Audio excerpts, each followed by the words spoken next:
Aloha interwebs, welcome back to my channel. Thanks for tuning in. Today is Sunday, so well for you it's Monday, so we're going to do a movie Monday, and we are going to go see Thor 2, The Dark World, at our favorite local movie spot, the movie tavern.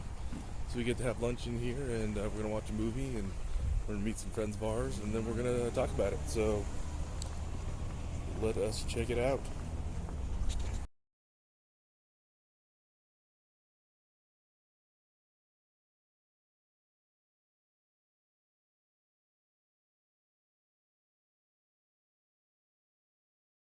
Alrighty, interwebs, there you go.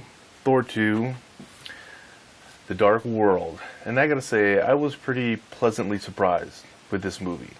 It was definitely an improvement over the first one, which kind of really isn't saying that much. I liked the first one, it just didn't have, it didn't have what this movie had.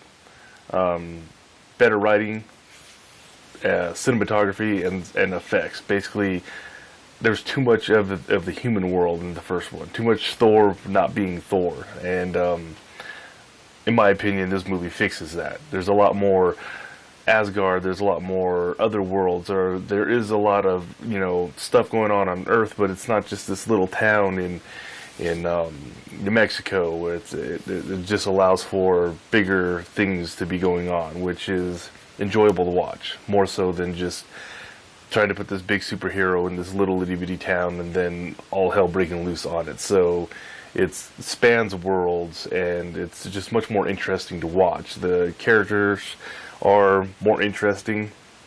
Their interactions are more, they're fun when they're supposed to be fun. They're serious when they're supposed to be serious, and it's entertaining to watch as a whole, as a movie.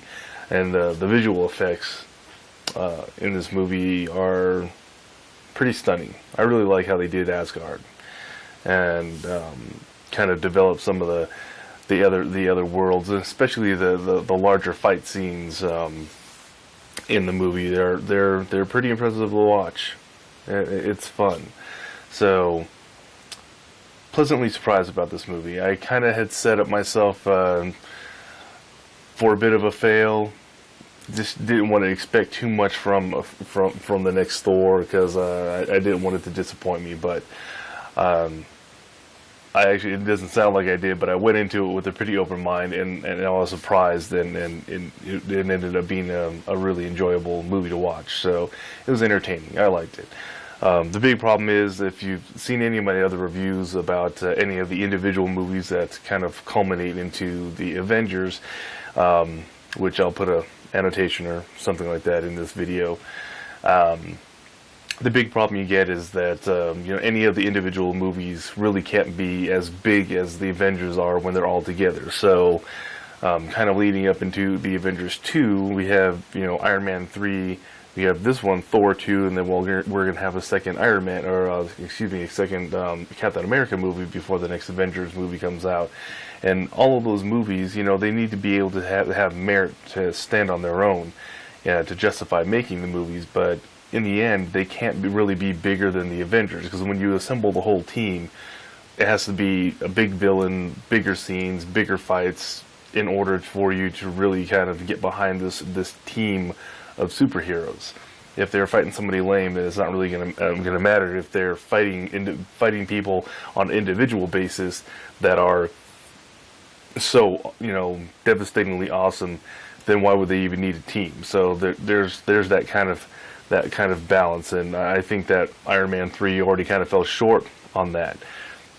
I knew kind of going into it that it was going to have that big movie feel, but ultimately the good guy was going to win, and the bad guy really isn't going to be as hard to defeat as you thought, because if Iron Man could take out the biggest, baddest bad guy all by himself, then he wouldn't need to be a part of a team called the Avengers. So in order to make the Avengers work as a team movie, the individual portions can't be as big, or the villains can't be as difficult to handle. So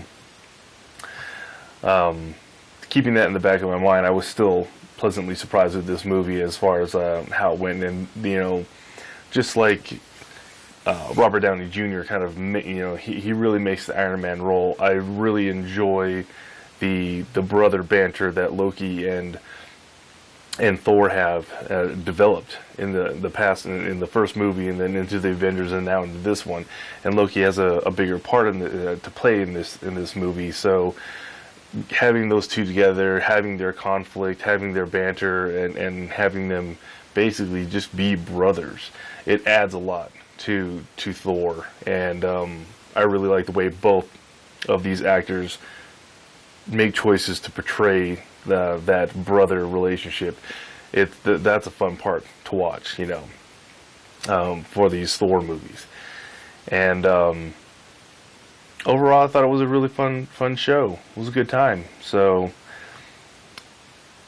the first one I was really kind of middle of the road about, but I was excited about this one, and it paid off. So it was enjoyable. You guys should check it out.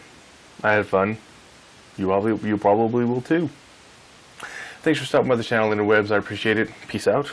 Enjoy the rest of your week. Don't forget to subscribe. We'll catch you guys in the next video. What I was really hoping to see in this movie is some kind of, smart-ass remark in the middle of a giant fight scene. Anyone else? There we go.